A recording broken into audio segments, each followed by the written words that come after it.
আমরা একটা থেকে 3টা পর্যন্ত আমরা এখানে অবস্থান কর্মসূচি চালিয়েছি, কিন্তু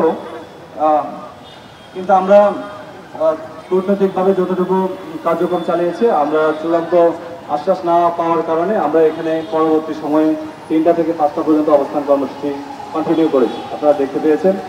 এবং 3টার পরবর্তী সময় 5টা বাজে আমরা আপডেট দিয়েছিলাম আসিফ নজরুল স্যারের সাথে, স্যারের যে পিএস আছেন তার সাথে আমরা কথা কন্টিনিউ করেছিলাম। তিনি আমাদের বলেছিলেন যে আমাদের যে যৌক্তিক দাবি, এই দাবির পক্ষে একটি কমিশন গঠন করে, মূলত হচ্ছে যে বৈষম্যহীন বাংলাদেশ গঠন করার জন্য একটি বৈষম্যহীন একটি কমিটি গঠন করা হবে। সেখানে সবচেয়ে বেশি গুরুত্ব দেওয়া হবে মানে আমাদের এই দাবিটি, যৌক্তিক যে দাবিটি, এই দাবিটির পক্ষে প্রথমে প্রায়োরিটি দেবে। কিন্তু আমরা যখন কথা বলতে গিয়েছিলাম তখন আমরা বললাম যে না, মাঠে আন্দোলন চলমান আছে, তো সেক্ষেত্রে আমাদের যে ছাত্র ভাইয়েরা আছে তারা এখানে চাচ্ছেন যে মাঠে এসে একটি চূড়ান্ত ডিক্লারেশন। তো সেই দাবির পক্ষে আমরা আবারও কথা বলেছিলাম পিএস এর সাথে।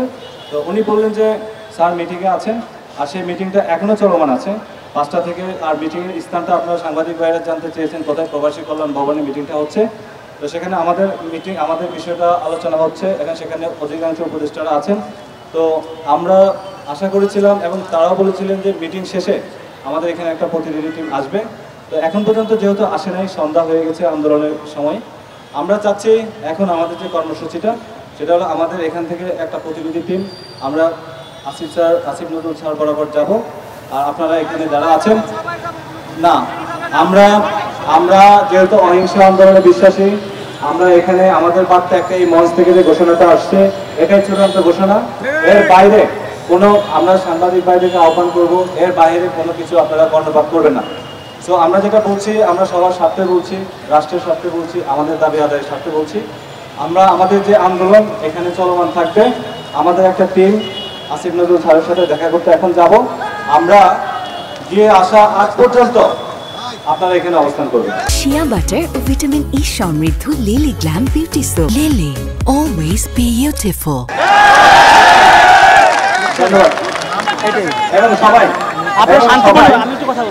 শান্তিপূর্ণভাবে, অহিংসভাবে আপনারা এখানে অবস্থান করবেন। কোনো ধরনের বিশৃঙ্খল যদি কেউ আচরণ করে, আপনারা তাকে ধরিয়ে তাকে এখান থেকে সরিয়ে।